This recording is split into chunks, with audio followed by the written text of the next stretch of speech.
Our next speaker this morning is Mr. Mohammed Murad. Mr. Murad will share with us his experiences in climbing the ladder of success. Mr. Murad is the international president-elect on the board of directors of Toastmasters International, a global organization and front-runner in communication and leadership development. Its membership is 292,000 strong, spanning across 14,350 clubs over 122 countries. Mr. Murad is an entrepreneur and the managing director of 3 companies. He holds an MBA and is also a graduate of the City of Dubai's Leadership Development Program and has received training at Harvard, London Business School, and Singapore School of Government. He has extensive experience in global marketing and branding. A dedicated Toastmaster since 1996, he has been holding a number of high-profile leadership positions within the Toastmasters organization and has attained the Distinguished Toastmaster designation, which is the highest level of achievement in the organization. Some of you may be aware that Mr. Murad was earlier a colonel in Dubai Police. I heard a story that Colonel Murad used to make potential traffic offenders do a table topic session. Some of you who don't know about table topics, it's an impromptu justification on the spot when they're caught. And based on their justification, he would decide his future course of action.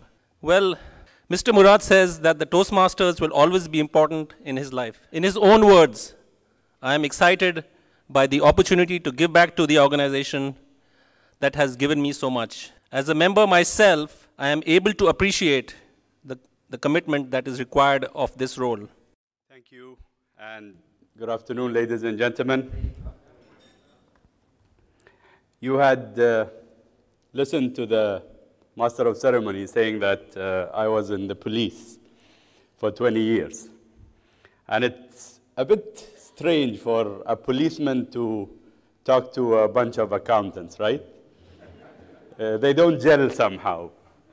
You are very artful and accurate in what you do, and policemen are a bit not so artful in what they do because they deal with criminals and all this. And that's true for the first part of my life. Because the first part of my life, I was in the criminal investigation department. So I was dealing with crime in and out, homicide, drugs, burglary, organized crime, and so on.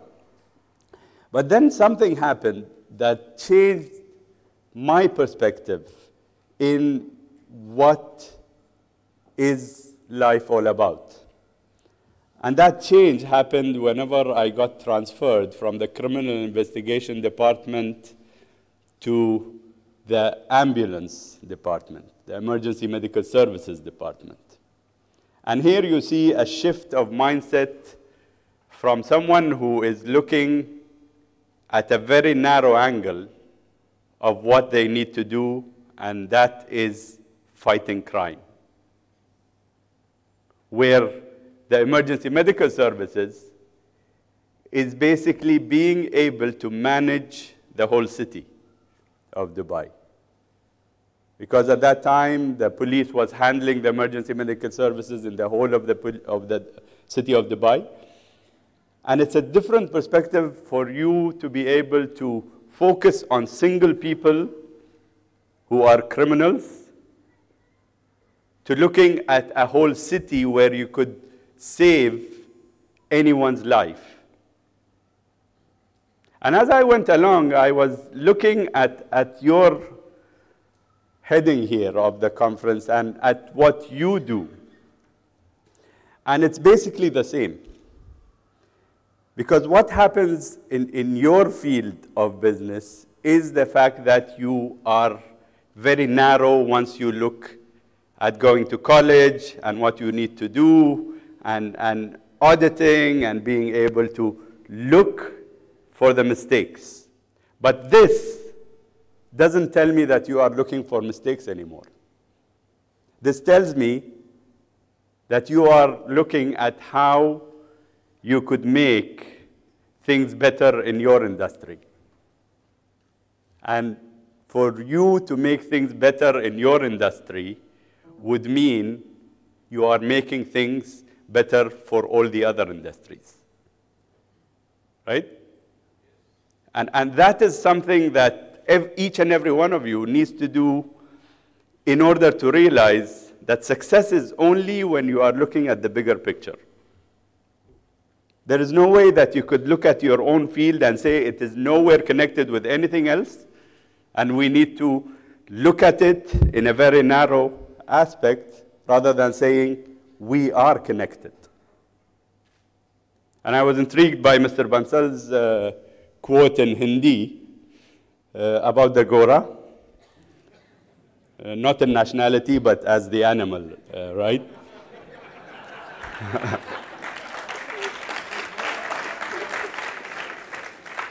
But I have a similar perspective in what needs to happen. And it goes like this. गोरे का सवारी गोरे को संभालना चाहिए ताकि काम हो जाए. Right?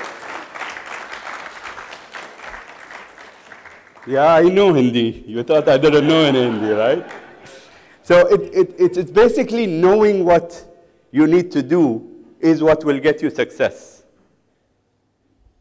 And what I wanted to talk to you about today is about global leadership and what does that mean. So I did a couple of researches. What I found out is that there are certain trends that we are going through. And mind you, this is not the police officer talking anymore. It is actually the MBA and the Master of Quality Management now talking to you. So you need to change your mindset on what I am saying, okay? So there's a book which is called The Next 100 Years. And within this book, there's a lot of research done of what will happen within the next 30 years, within the next 50 years.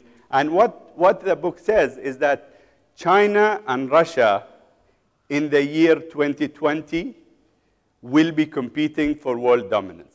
I know it's different than what we had been seeing, that China and the Eastern or the East Asia countries are going to dominate the world and look for world dominance.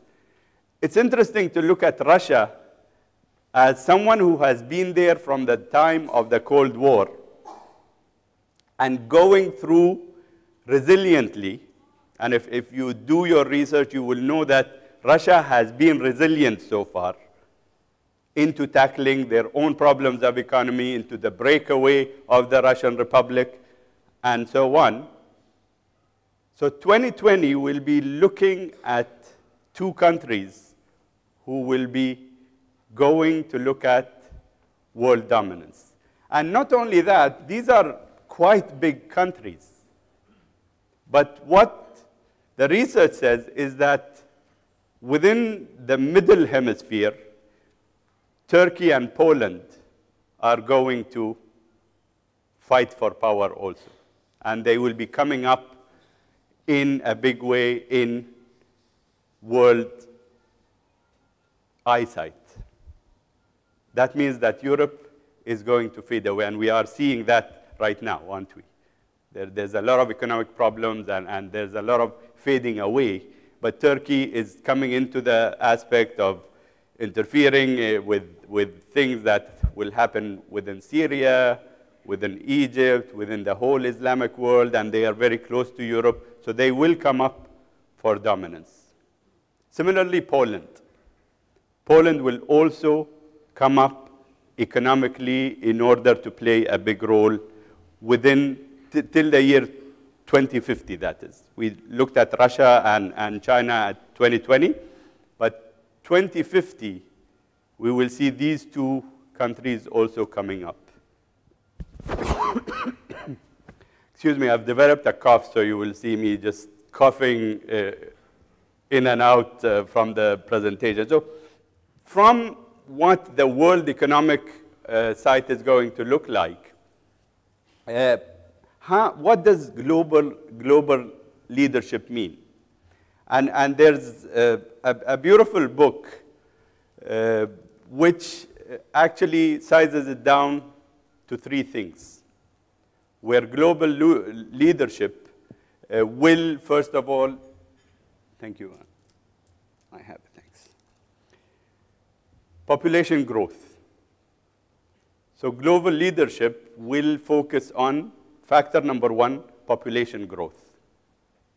And what the book says, that the population growth will be centered on the developing countries.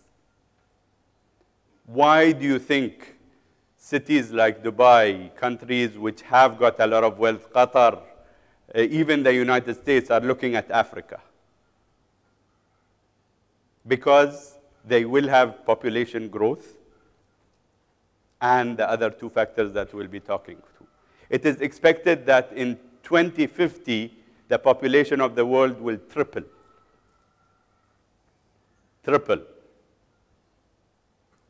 And look at what could the companies do whenever they're looking at potential businesses of where they should be going.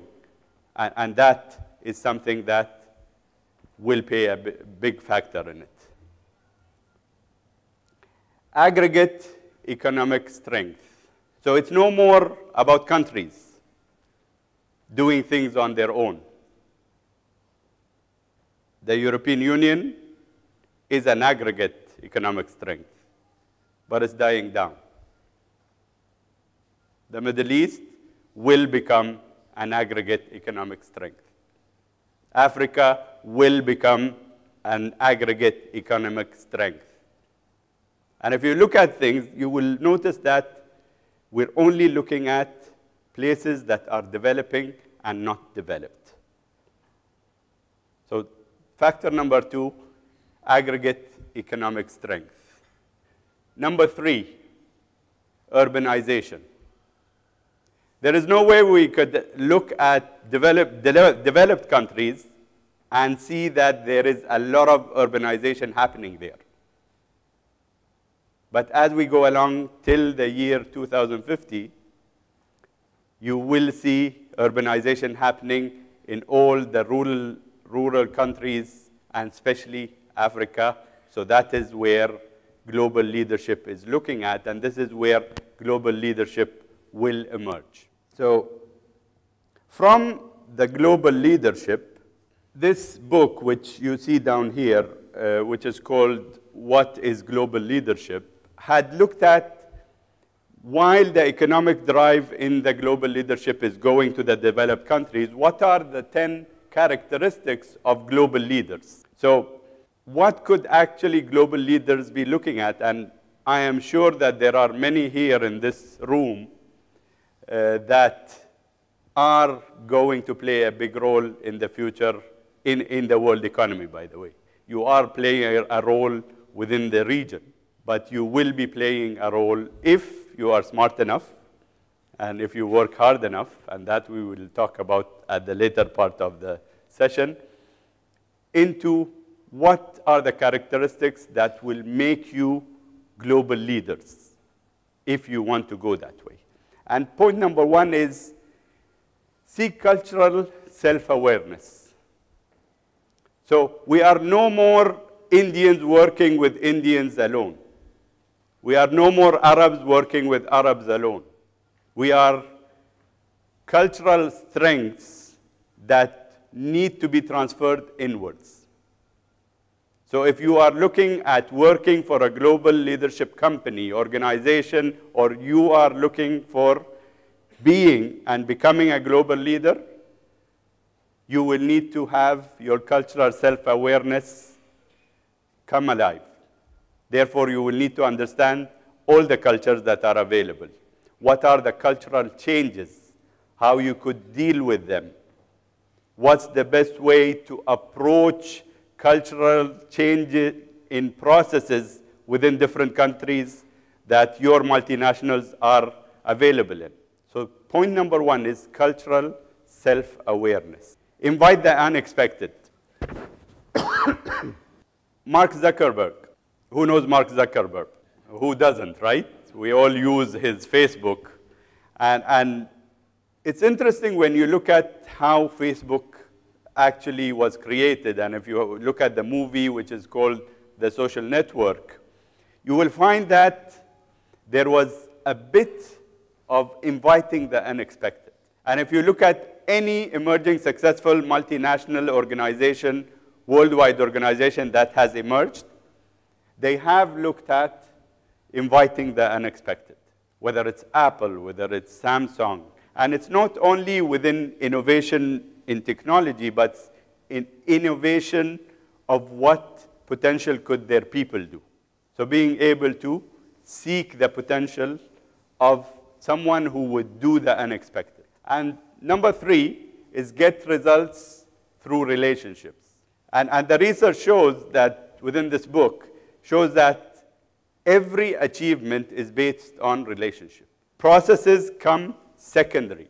And there are many companies who do not have stringent processes in place, but still they have been able to be successful.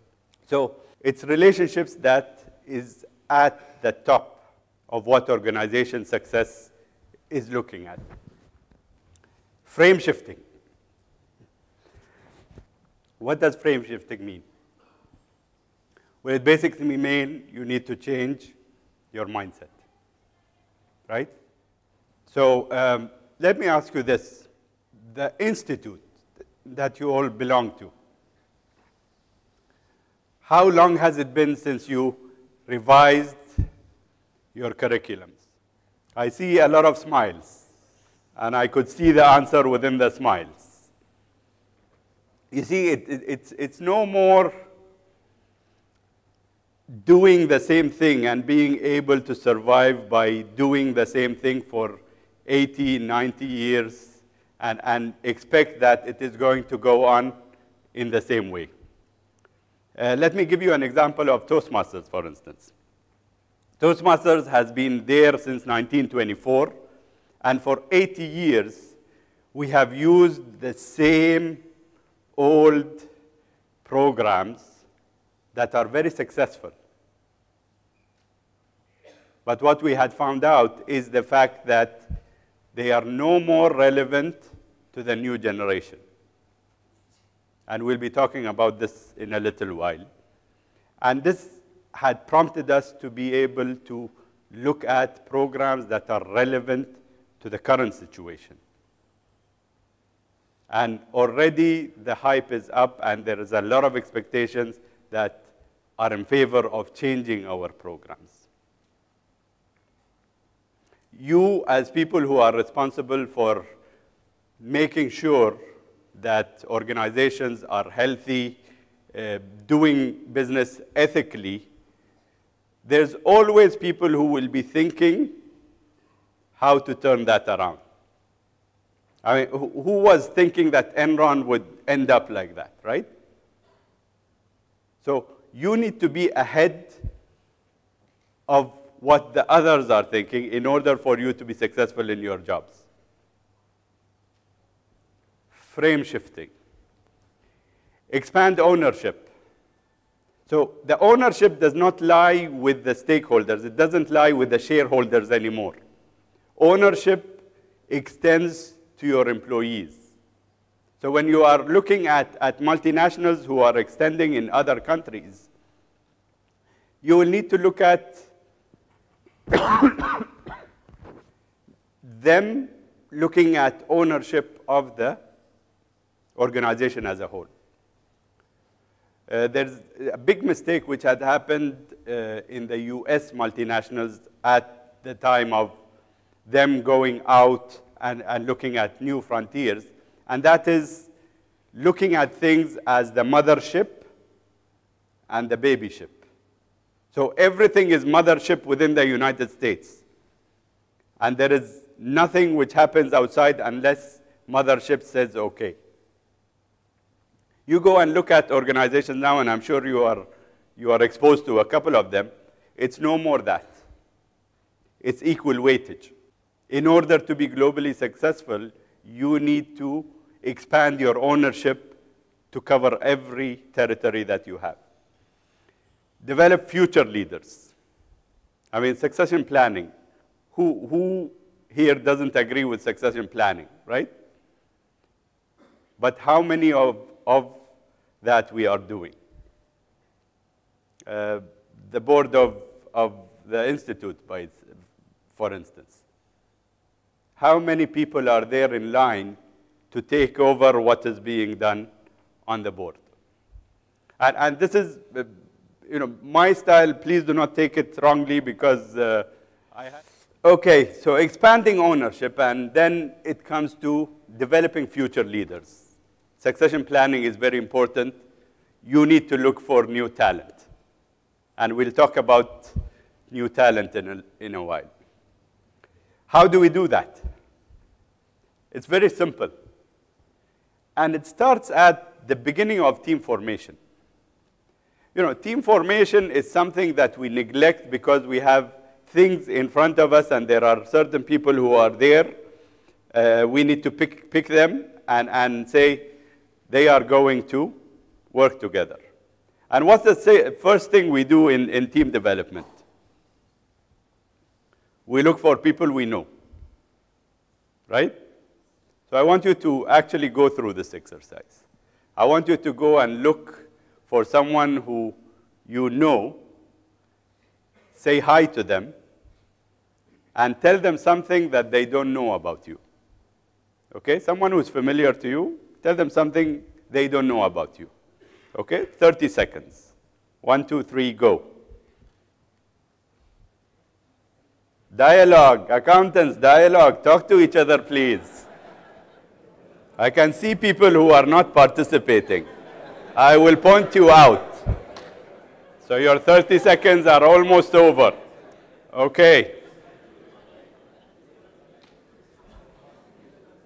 Now, let me congratulate you, because you are the first group whom I didn't see a single person standing up from their tables and going to somewhere else.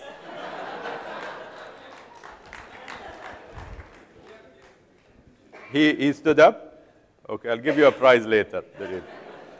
But I have a way around that, because there's part 2 of the exercise. Part 2 of the exercise, you seek someone whom you don't know. Okay, someone you have not met within this forum previously anywhere, and go and say hi to them and tell them something they don't know about you.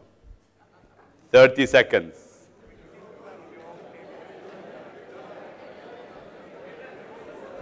I'm Karthik Gangaprakash. Nice to meet you. So what don't I know about you? Well, I'm Karthik Gangaprakash. That's new news. Good. I'm with Batalco. That is another information. Okay. Hi, I'm Prop, President of ICAP Toastmasters X. Good to meet you. Thank you. We know it. Yeah, I've been in the Toastmaster for the last 6-7 years. I was the president of one of the clubs here. MashaAllah. So, Thank you. Okay.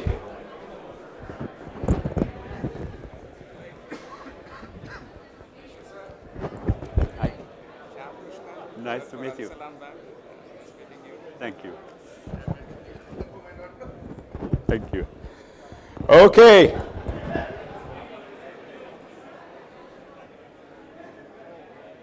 So you are actually going through your, you shifted the frame, you're ahead of me actually. Okay, so you are actually going through the process of planning team formations, by the way. Okay? But I'm not through with you. There's a step 3. And step 3 says that you need to go and meet someone whom you do not like. Yes.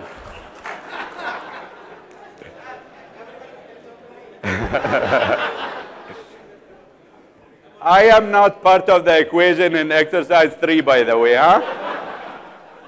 And I want you to go through this because I want to brief you on what happens. Okay, so go and meet someone whom, okay, let me make it a bit less, a bit easier, yeah, less difficult. Go to someone whom you would least like to meet, okay? At the count of 3, 1, 2, 3, go. Stand up, stand up. We're not going anywhere unless you do this exercise.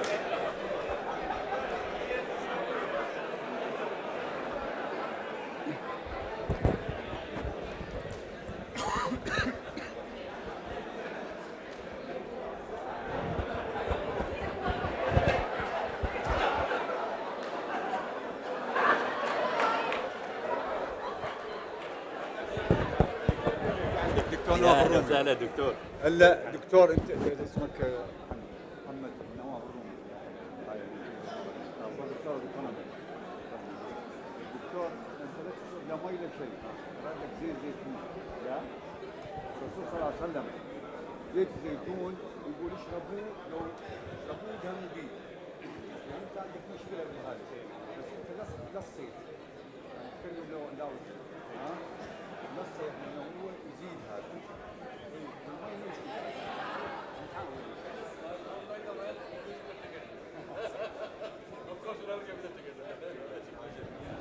Okay.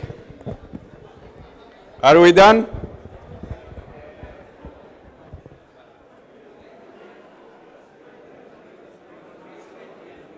Thank you very much. My name is George.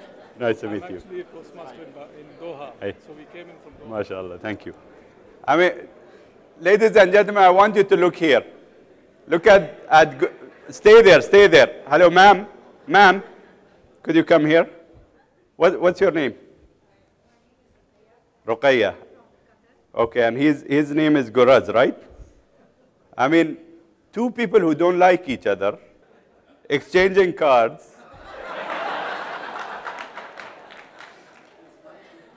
And even when I say, please go sit down, they still are talking to each other. Thank you, Ruqayya.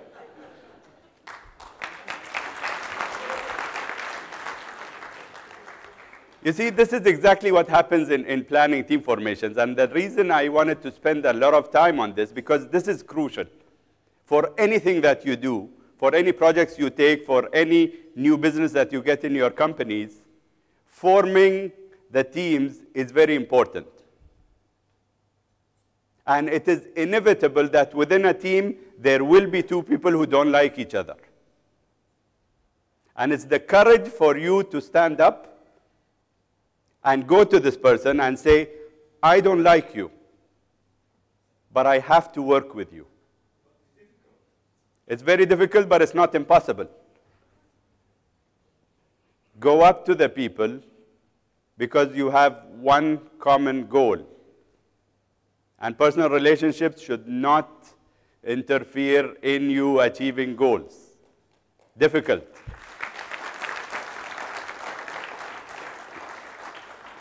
But achievable. There are a couple of you who stood up and were looking for someone they didn't like. On the way, they saw someone they didn't like, and they avoided them and went ahead. So it happens. I mean, this is human nature, right? But it's being able to admit it, and this is probably something that a lot of organizations wouldn't have gone into trouble, Enron and many others, if they had admitted what is wrong. So admitting that we have human traits and be able to work with each other within the confines of human traits is something that is of paramount importance in your global leadership strives.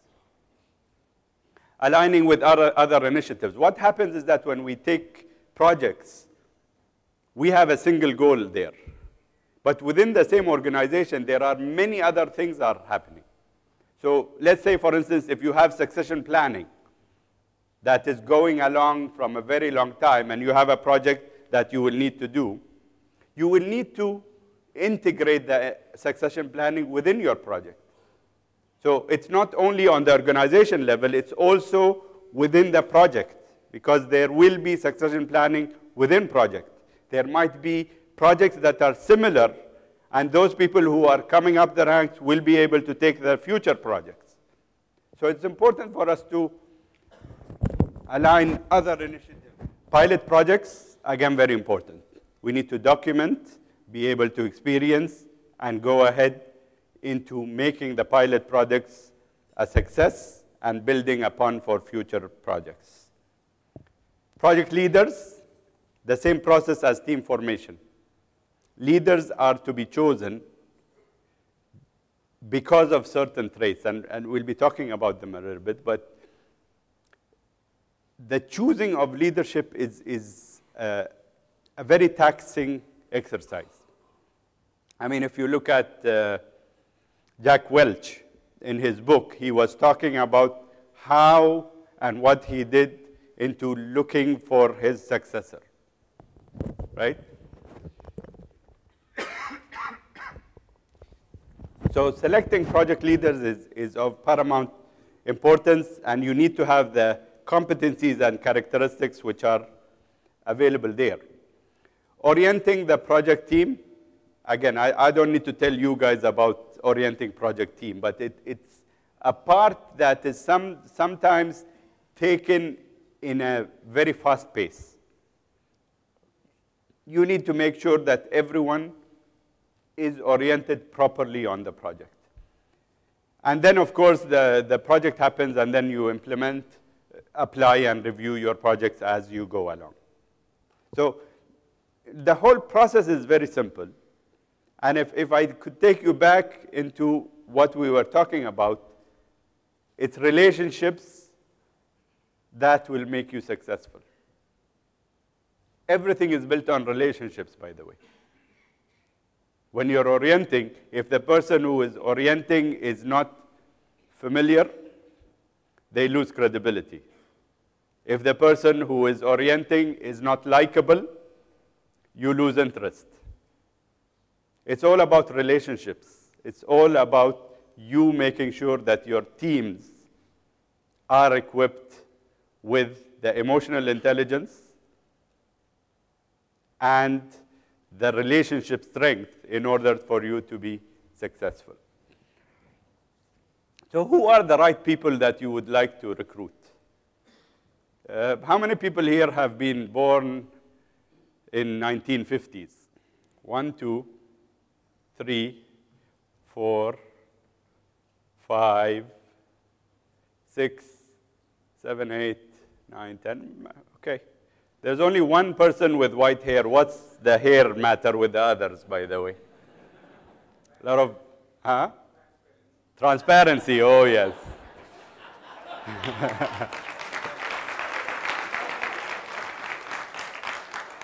How many people have been born in the 70s? Okay.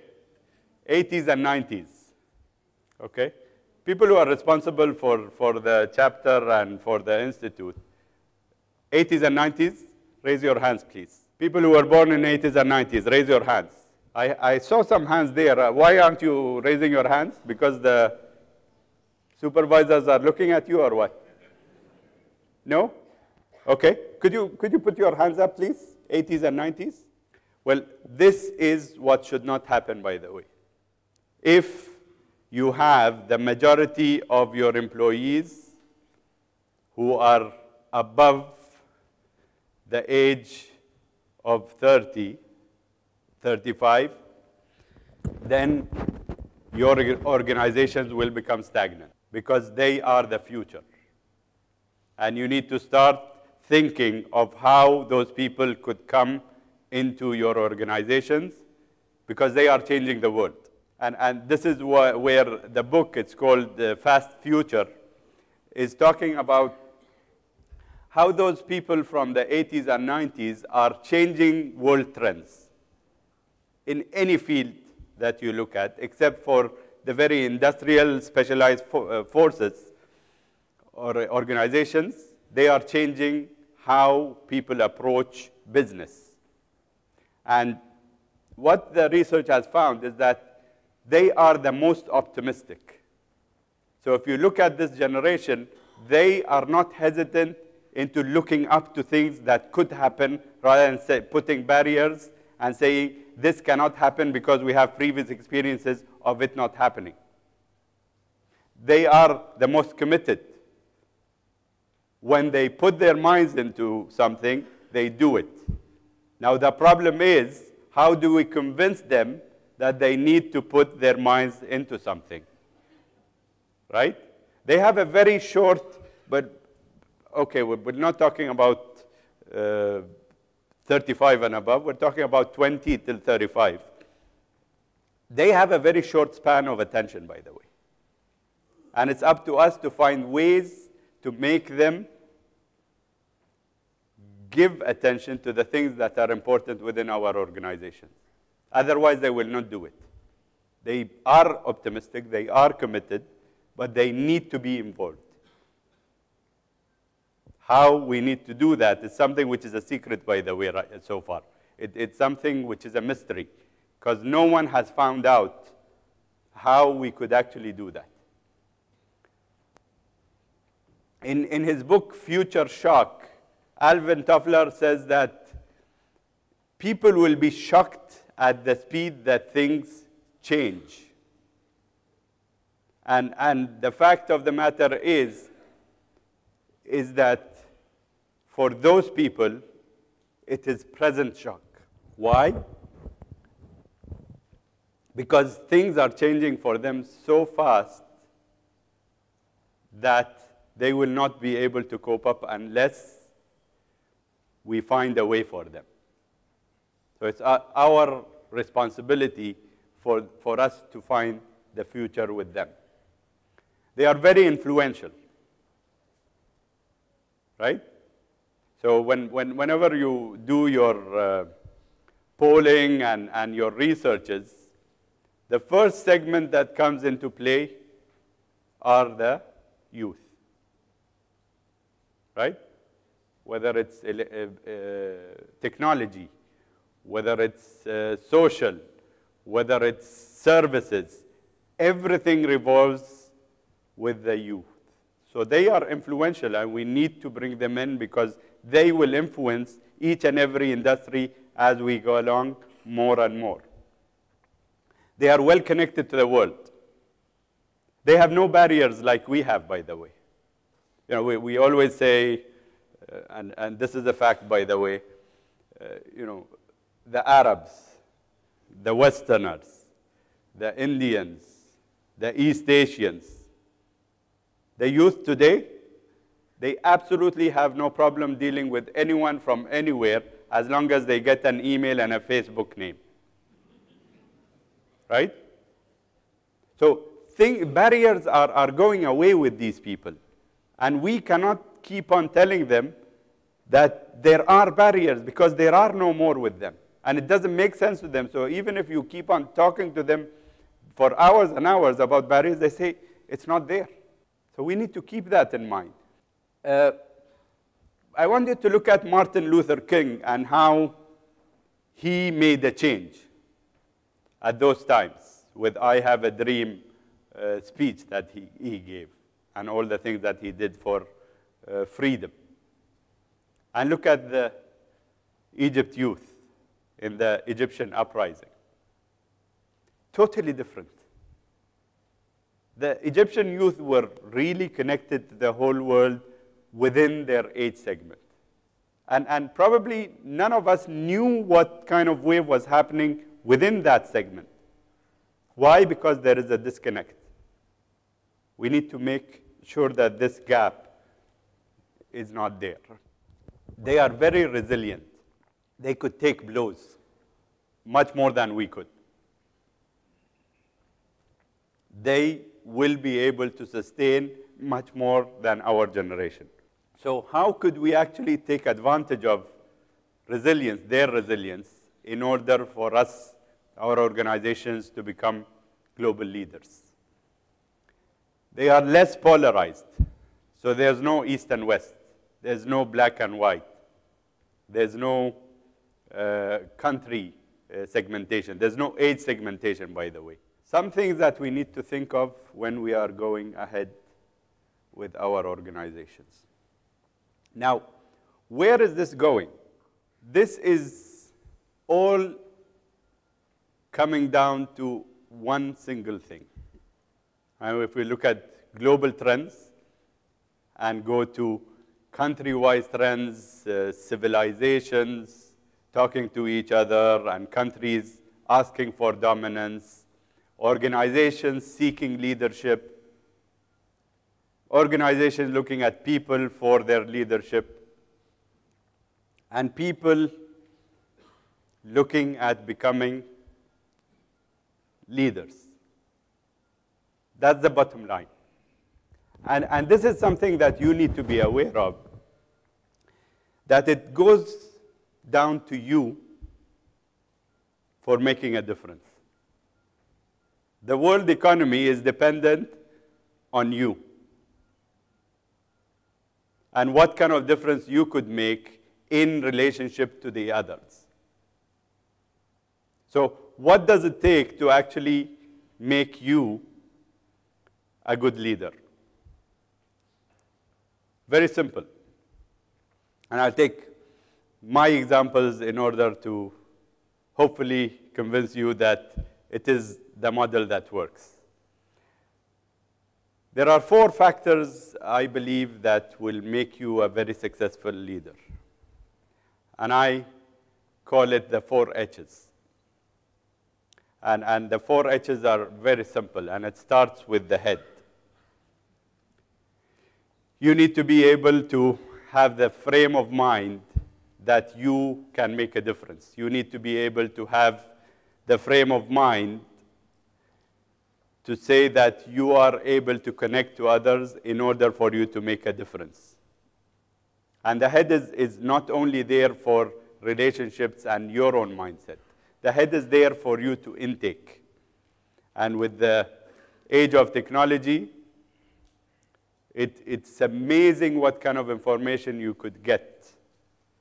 And this takes me back to whether you need to reframe your mind, reshift, frame shifting. You could do that with gaining knowledge.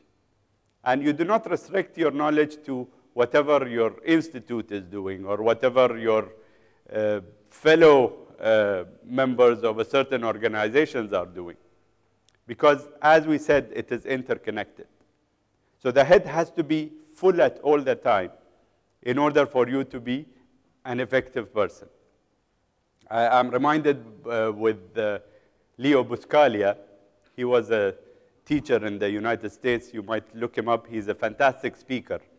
And what he learned from one of his professors is that the only way to success is to keep your bowels empty and your head full. So head, heart. And we talked about that. We all are about relationships. And it's here which everything starts. You need to have a heart that will accommodate. You will need to have a heart that will understand. You will need to have a heart to make sure that it will connect to others also. Because without relationship, without you being able to acquire this likeliness with others, you are not going to be successful. Simple as that. There's a lot of, I know there's a lot of people here say, but my boss doesn't have a good heart, right? Well, they need to come and listen to this probably in order to make a difference. But it makes a difference. If you look at people or leaders that we know that have had the heart and the knowledge to make things happen, they are 100% more successful than people who only have the knowledge and say we will do it even without having a heart. Number 3, health. Crucial. Whether you look at organizational health or personal health, it starts with you. Okay? So what I want you to do is look at your stomach. I'm serious. Look at your stomach and say, hello, stomach. There are people who will smile because there is nothing at all. And there are people who will look at it and say, I could be better. Right? But let me tell you, I was in a situation where I was bulging up. I had accumulated probably 8 or 9 kilograms. So this was coming out. And there was a photo on the Facebook. One of my friends had taken a photo of myself. I was the second vice president that time in Toastmasters. And the president-elect and the president. And there was a comment from one of our colleagues in Singapore who said, the only one who doesn't have a bulging tummy is Georgian. And my name wasn't Georgian, by the way, at that time. So I look at myself, and I went back and saw what is happening to me when I'm gaining weight. What is happening to me when I'm not exercising? And I found out that there's a huge difference between the performance of a healthy person and someone who is not exercising and is not healthy. So health starts with you. And once you have this understanding about yourself, you will make sure that your organization is healthy in a very similar way to you as a person. Because they need to exercise also. Organizations need to exercise. They need to have periodic checks, medical checks, in order to ensure that they are healthy. But if you do not have your understanding of what you need to do, how are you going to apply it to your organization? Fourth H, and the last one, humility. There is no way you could become a successful person if you do not understand that you are not the only one in this world. If you do not understand that you cannot do it alone. If you do not understand that the world doesn't depend on you for making it go around. You are one of 7 billion. And with that understanding, not looking at any kind of position that you might have. You are 1 in 7 billion. You are 1 in 300. You are 1 in 3,000, depending on your organization's strength. But then you are only one, and you need to be able to intake that. Once you have these 4 H's, you are going to be successful. I guarantee it. And if 5 years from now you put this down on your screensaver and on your computers and write it down on your objectives and nothing happens, you come to me. I will write you a check of 5,000 dinars. Seriously. Now, if it in cash or not is another subject. But it does work, because these 4 things will make sure that you are a leader and you are one among the successful ones. So thank you very much, and have a good day.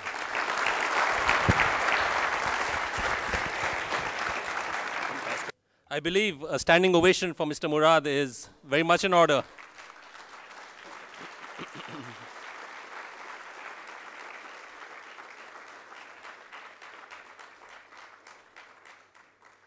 Mr. Murad has made it as interactive and unique as possible. And we are going to have a lot of takeaways. The 4 H's, the fact that ownership extends also to your employees, the fact that relationships are primary to organizations' success, but personal relationships should not interfere with the organizational goals. Do we have time for a few questions, a question-answer session?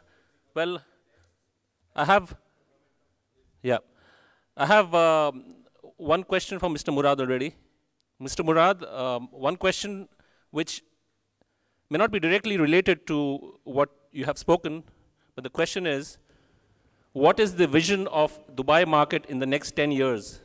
Specifically, the property market after winning the Expo 2020.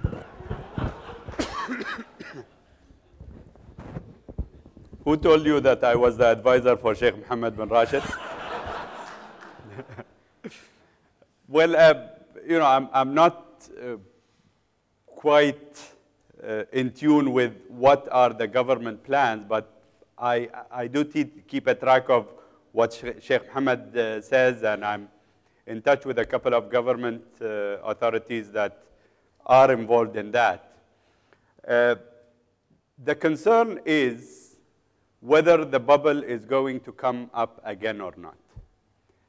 But to counteract that, it's the fact that there's a lot of experience that had been gained from the 2008 recession that has happened, that those people who were at the helm at that time are transferring experiences to the people who are coming up.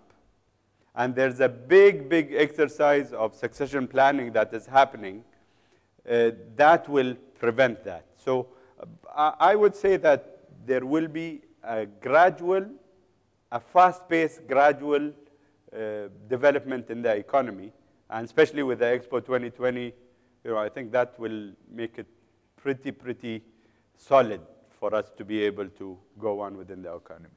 Thank you, sir. Another question. This is regarding the 4 H's, head, heart, health.